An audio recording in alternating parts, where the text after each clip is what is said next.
Welcome to Tex Merfy Radio Theater. When we last saw our hero, Tex and his longed-for love interest Chelsea had, at last, gone out on their first official date. As they left the restaurant, Chelsea finally gave Tex the kind of lip he'd been looking for. But the kiss was rudely interrupted when Tex noticed, to his horror, that his speeder had been stolen. Just then, a mysterious man with an Aussie accent showed up and offered them a ride. Over Tex's protests, Chelsea accepted. For once, Tex was right.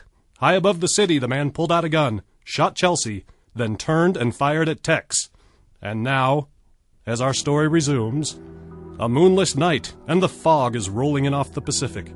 An enormous, decaying structure peers down from a sheer cliff high above. Like a ghostly lighthouse, a single square of pale light radiates from a window on the top floor of this ancient mansion. Inside the room, a bare bulb burns and casts violent shadows on the cracked and peeling walls as the occupant of the room contorts and cries out in a vain attempt to escape his subconscious torture. And now, Episode 1, The Naked and the Bed.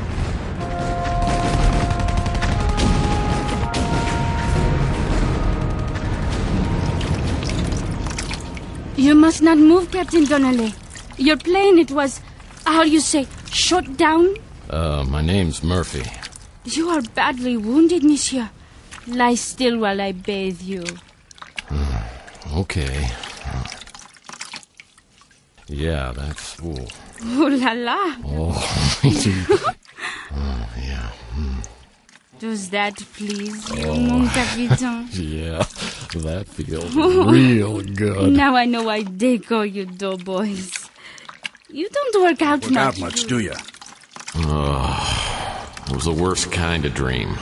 Kind where you think you're going to get lucky with a buxom French girl, and suddenly you're woken up by a sponge-wielding pervert reeking of pastrami. He must have sensed my discomfort. Okay, bath's over. Go back to sleep.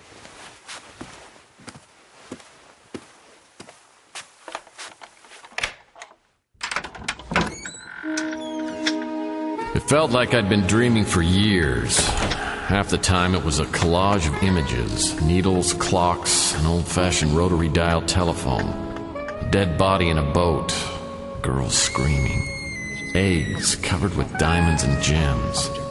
I hear dozens of voices, one is soft and low. It's telling me where to go. And there are other voices I can't understand. The rest of the time I'm in an old house. It's drafty and there's a musty smell. I hear cockroaches scurrying across the floor. Feels just like my place, except the bed's a lot more comfortable. In fact, it's so comfy I can't move. Unfortunately, I wasn't dreaming anymore, and I still couldn't move my arms and legs. I couldn't see anything either. And judging by the cool breezes in my nether regions, it felt as if a blindfold and handcuffs were all I had on. I tried to get free, but it was no use. Someone had me exactly where they wanted me. I didn't know why or who, but my recent sponge bath had left me feeling a little dirty and violated, and someone was gonna pay. But just then, I heard voices and decided to follow orders and pretend I'd gone back to sleep. The sedatives ain't working too well anymore. Double the dosage. We're not done with him yet. I already doubled the dosage. Then triple it. Is the taxi en route? Should be here any minute. If I triple the dosage, he'll have a hard time getting channeled. Unless you can channel them when they're dead. He's probably built up an immunity to toxic substances. Just look at him. How much longer we gotta hold him? I hear they finished up with the girl. That's what I intend to find out, if the taxi ever gets here. You're certain he was regaining consciousness? It appears he's adequately sedated. He's coming and going. He's been dreaming about the regressions. Give him another injection. We don't want him awake. I'll send the nurse up. Whatever they were talking about, I didn't like the sound of it. And the handcuffs and blindfold, not to mention the nudity, were starting to worry me. I tried to think back, figure out how I'd gotten here, wherever here was. My last memory was walking out of the Golden Pagoda with Chelsea, the real girl of my dreams. Maybe I was still hallucinating, but I seem to remember being suddenly distracted just as we started kissing. Oh, no! What? It's me. It's me. It's my breath. No, it has nothing to do with I you. shouldn't have had the garlic sauce. Look. Our speeder. It has been stolen. Somebody has stolen our car. Oh. believe Everything after that was all hazy. Things could get worse. I'd been in plenty of predicaments before, and this one seemed like a real doozy. But for some reason, all I could think about was a bowl of Louis' spicy lamb chili and a mug of his special Armageddon blend. I heard my tummy growl, and then it was drowned out by the sound of approaching footsteps.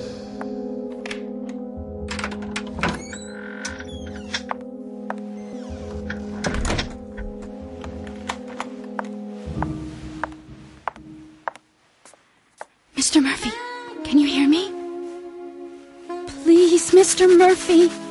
Are you awake? Maybe. Thank goodness. Who are you? I'm a friend. Unlike the others. Where am I? In a dangerous place. I'm going to help you escape. Am I naked? Completely. Oh, I thought so. You know, it's just so darn cold. I'm going to undo your manacles. But you must promise you won't move until it's safe. If they find out I helped you escape, they'll kill me. Literally or figuratively? There's no time to explain. You must pretend I administered the sedative. After they check on you, there'll be time to escape. Just remember, the White Russians are your friends. Okay, I'll take your word for it, but I usually drink bourbon. Don't forget, Mr. Murphy, please.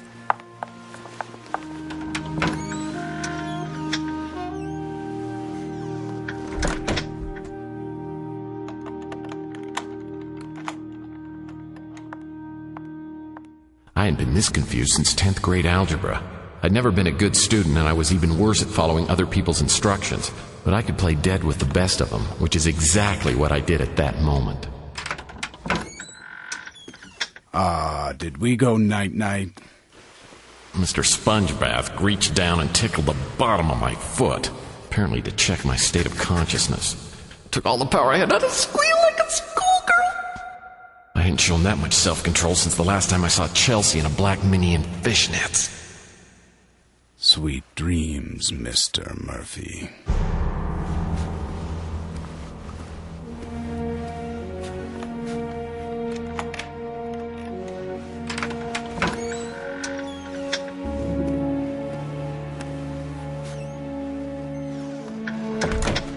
I pulled off my blindfold and looked around. There was no doubt about it. I was definitely naked.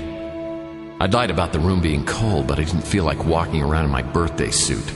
Luckily, the ensemble I'd worn at the Golden Pagoda was on the chair in the corner of the room. I sat up and slid my legs off the bed. Oh, great, a bedpan! Shaking my foot dry, I hurried to the chair and got dressed. A bare bulb glowed inside the room, but outside the window it was dark. I just set the fedora on my head when I heard someone coming.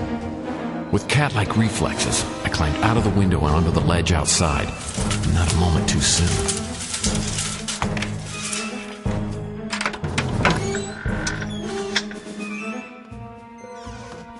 Hey! He's gone! I steadied myself, ready to go Pele on Mr. Spongebath and drop-kick him into next week. I heard him start to lean out the window. What is it? Ow! Damn it! Where is he? You tell me! I'm not the freaking psychic! He must be out there, on the ledge. Where the hell do you think I was looking? He's not out here. He must be somewhere in the building. Summon the others. Find him!